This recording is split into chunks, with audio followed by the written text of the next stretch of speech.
country. But we are hoping also to raise the percentage of contribution of the retirement benefit sector to the economy by a bigger percentage of over 40%, which will surpass what Kenya is at currently. In 10 years, we are expecting the public service pension fund to accumulate an asset of more than 10 trillion. Compare that with the current asset base of the retirement benefit sector of about 22 trillion. And those are some of the positive reforms. In areas of rationalization, after agencies, there is the review and continued review of the structures of ministries and up to local governments to make them more efficient. Under the pay reform, the Ministry of Public Service has agreed with the National Planning Authority to have the 5-year pay plan included under NGP4. So the enhancement plan is now part and parcel of NGP4 to make sure it is a deliberate effort and gradually to give hope that every public officer will be enhanced thereafter. And of course the minister talked about the National Monuments Board. Then the integration of the payroll system for all governments and making sure every public officer is paid through the payroll. This integration will only exclude the army. It therefore means wastage of wage will be avoided. So far, we have told you how many people we have covered in making sure they're under one payroll system. This is going to be achieved. The legislative review, the minister talked about that. To make even the disciplinary process more efficient. Then the performance management system, where every public officer will be required to sign performance commitments, including in form of performance contracts, to make them responsive to the demands of their job. Those are some of the positive steps the ministry is undertaking.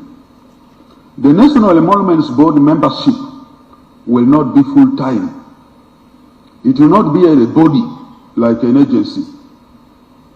They will perform their duties as and when it is deemed appropriately, especially when they establish, they will review employment terms, they will review the current pay system, they will set pay targets, and then enforce implementation. So the payments will be in form of duty allowances when they perform their duties. This is in line with government directive on RAPEX, making government efficient and avoiding creation of more agencies that drain resources from government. And that is the plan. So it will also have a lean board, and this board will not have representation from beneficiaries. If you are a beneficiary, you are not going to be on the board. The minister has already told you I benchmarked countries like Zambia, Kenya, and so on, where these bodies are very more efficient. That is the kind of target that they will be implementing.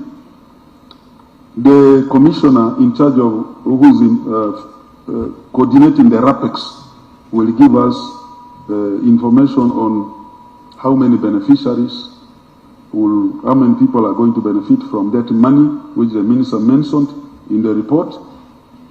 I think that is her part, a part where she will talk about. Then there is the issue of how many jobs has the public service created. The minister answered that. The intention of government is to create employment opportunities even for the private sector, and that is being done. That's why it's talked about gender and all these sectors that create jobs. The operation wealth creation, and the many other programs government is implementing. But specifically about the public service, we have issued the structures for government ministries, department agencies, providing for recruitment of over 670,000 public officers, excluding the army. Currently, we have about 380,000 public officers, excluding the army, who are on our payroll. So that is the depth of the jobs that the public service is able to create. This year alone, because of the allocation of 77 billion, we are hoping to recruit about 3,000 public officers across government. So that is the additional information I thought I could provide. Then the issue of science head teachers and their deputies. The minister has already informed you. We got additional financing under the supplementary fund, which was issued on 12th of this month. So by Friday, we shall issue an addendum to the salary structure and enhancing the salary of science head teachers and deputies to their counterparts who have already been enhanced. The police and prisons officers from the rank of from the lower rank will also get addendum to pay enhancement that will provide them what they have demanded for of 25% increment from the salary of 2023-2024 financial year. This will also be issued by Friday, and the salary will take effect from July. Madam Allen Kakama, I want to invite you to come and talk about the employees who are expected to benefit from RAPEX budget which was provided for compensation, and the savings as well, if possible. I thank you so much.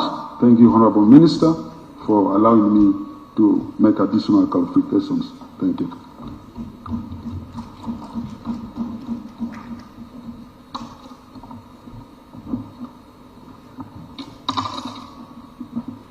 Thank you. My task is simple, to give us details about the staff that are affected by RAPEX and who will be paid and who will not be paid. My name is Allen Kakama. I'm the Commissioner Management Services, and that is the department responsible for the rationalization of government agencies and public expenditure. So I think the question was by my sister there, and she wanted to know how many people will be affected. The number that will be affected is 2,500. And that is from the 60 government agencies that have been rationalized and 14 government ministries. Now one would ask, why am I talking about the ministries? Within the rationalization, we have phased out the position of directors. Sorry, not the director of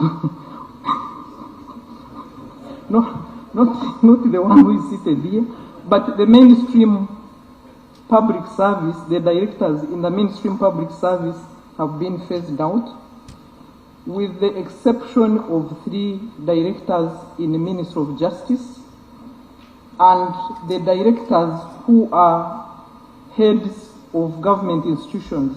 For example, the executive director of the National Referral Hospital of Morago stays, but we have the mainstream positions of directors where the commissioners, like me and my colleague, report. Those are the ones we have phased out. And there has been also the harmonization of the Department of Finance and Administration to include the administrative functions, including human resource, finance and accounts, procurement. Those administrative functions are all going to be harmonized under the Finance and Administration, headed by the Undersecretary. So there are about 80 positions around there. There are about 80 positions around there that are part of the 2,500. Now the rest are coming from purely the rationalization, where we've handled the 60 agencies. Now the 229.6 billion shillings is what will be used to pay. It will be used to pay pension, gratuity, and surveillance package. It depends on whichever any of the affected staff qualifies for. And we can also note that out of the 229, the 196.2 is only for one institution, UNRA. That is the Uganda National Roads Authority. You know, normally the terminal benefit is a function of the pay. So from there we can gauge what should have been maybe the determinant factor. That means the rest of the 59 agencies are sharing 33.4 billion, but the 196 is all for one institution, the UNRA. So government is committed not to send away people, especially those with good skills that we still need in the service. And that is why I think my colleague was saying that out of about 670 positions, government has filled about half of that. Now that means that in the structures of government we have vacant positions. Now for those who may not have been taken on by the structures of the institutions where the functions are going, can actually be absorbed within other structures of government where vacant positions are. But of course, it only happens if you have the relevant qualifications. That is also one other issue that we found on board, that out there in agencies, they do not take the qualifications very seriously. It is not like the mainstream where, you know, the standards are very, very clear.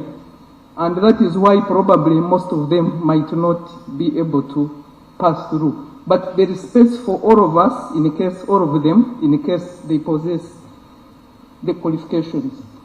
I want to thank you through my minister, I want to thank you for the opportunity to interact with everybody.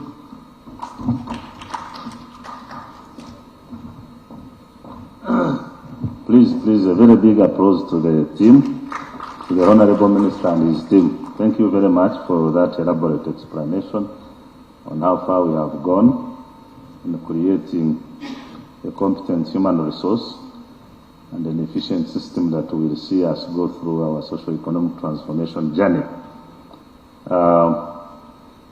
This now marks the end of this session. Once again, on behalf of the Presidency, I thank you very much for joining us and being with us. And like I said in the morning, you, our medium, please take these facts as they are. Don't create your own facts, but also disseminate them to the farthest extent possible. And for you who are having outlets which are, out of English, that's what we had agreed here in the morning, that let's have them translated so that our citizens can be able to understand what's going on here. On top of what we had also directed our frontline officers, the RDCs, in trying to translate and disaggregate these achievements further into their jurisdictions where they lead. So, Honorable Minister, I want to thank you and your team. Thank you for honoring the invitation. And thank you for the presentation. Members, tomorrow we are here again, as usual. Time check, 9, and we'll be beginning with the Minister of Defense and Veteran Affairs and Security in general. So they'll be the ones presenting in the morning. Lastly, Honorable Minister, as part of the tradition, we will request you for a photo opportunity with the organizers, and then we call it a day. Thank you so much, and God bless you.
UBC.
Pampers is the best diaper for Celas's delicate skin. It provides protection against rash with its new lotion, olive oil. I only trust Pampers for my babies.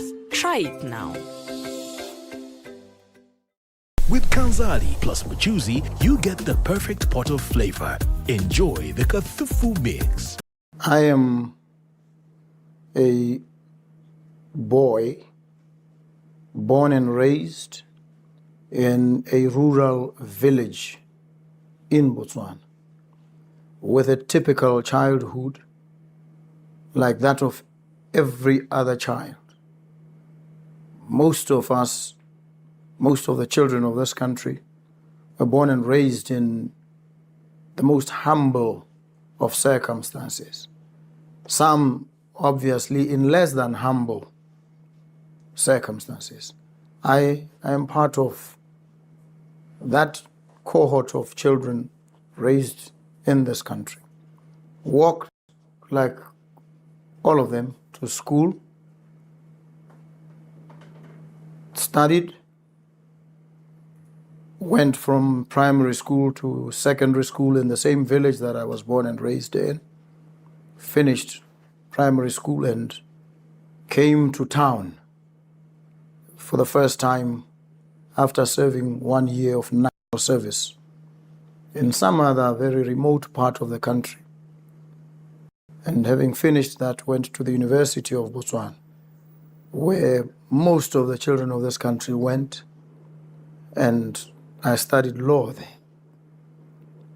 Finished and then practiced for a few months before going back to the university as what was called a staff development fellow, which was a pathway to becoming a lecturer. I then went to study in the United States at Harvard Law School and returned to teach law at the university for about 10 years in academia, after which I left and went into full-time private practice. I practiced largely in the area of public law, doing human rights, criminal defense work, encountered violations of people's rights, abuses here and there, which strengthened my resolve not only to defend these rights in the courts, but also to find a way in which I could assist in preventing the occurrences of violation of people's rights. And that has been the animating impulse for me, not just to be reactive and deal with the violations after they have occurred, but to try and see how we can ensure that they do not take place in the first instance. So that's basically what I've done. I've fought in the courts, I've defended human rights, I've advocated, and ultimately I felt the best way to carry the advocacy forward was to venture into the political space. I did. It was a long and arduous road, and happily it has brought me. There were hurdles along the way. Many hurdles. When you look at your growth in politics to be where you are, what were those hurdles and how did you deal with those hurdles? The first hurdle was, even though I was involved from early days, from my pretty much primary school, secondary school days, through university, in politics, the more active role of leadership was given to me in 2010. And that's when I contested the presidency of the main opposition party, the Botswana National Front, considered, as I then was, an outsider, because I hadn't been involved in the structures as such. So I was a rank outsider. I had the confidence to step up, contest, and I won. I became president of the party with a mandate to try and bring it together with other opposition parties to create a coalition that would then challenge for power meaningfully, in contradistinction to what had happened before. So that was my main focus, really. That if I succeeded at anything at all, it should be in trying to bring the opposition parties together. And then you brought the opposition parties together, some of them, with the UDC, and you contested elections.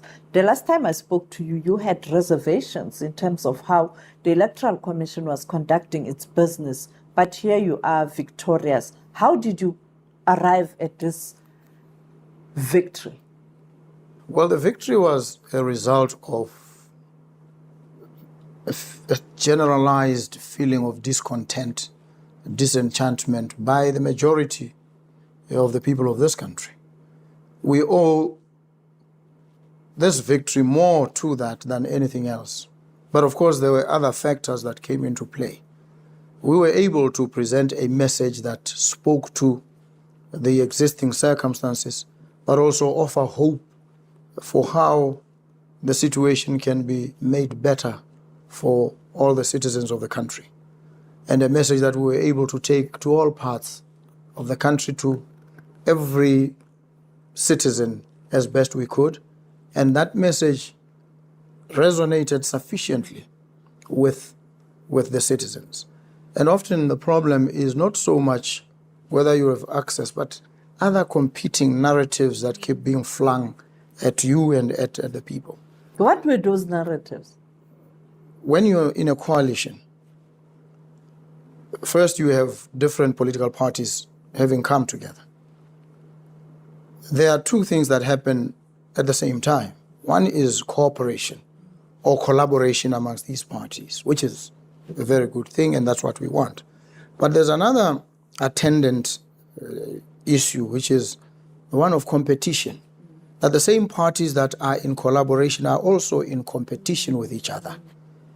This competition, properly handled and managed, can be a force for good. But if it is not properly handled, as in instances it became clear that there were challenges in relation to the competition aspect, it can actually result in unnecessary splits, unnecessary fights, and a waste of time on frivolity and trivia. And so we experienced that throughout the solidification of the UDC. We had, at the beginning, the Botswana National Front, the Botswana People's Party, and a party that was called the Botswana Movement for Democracy, which was a splinter group of the ruling Botswana Democratic Party. We went into the 2014 elections solid as a unit. In 2014, the UDC literally began to hold together about 3 months before the elections. But even with that, it did spectacularly. And we were able to get almost 20, if not 20 exactly, seats for the first time in the Parliament of Botswana. When you come back late from work, Glovo. and dance away. Order Glovo and receive it 10 minutes. And so what remained to be done then after the 2014 spectacular success was to build on and consolidate in order to then, this opposition bloc, in order to then contest meaningfully for power at the next elections, which would be in 2019. Now we began to experience headwinds. First, the BMD itself split. A new party was formed, Alliance for Progressives. The remaining faction or grouping under the name of BMD also became weak, became disruptive in the coalition, resulting in its expulsion. And so we then were able to woo and bring into the coalition another big opposition party that had chosen in the lead up to 2014 to stay out, which is the Botswana Congress Party. It suffered a devastating loss in the 2014 elections. And then the thinking on my part and a lot of people within the coalition were opposed to this, that we should not bring in the Botswana Congress Party. I am the only person who fought vigorously to bring the Botswana Congress Party in. They mentioned certain tendencies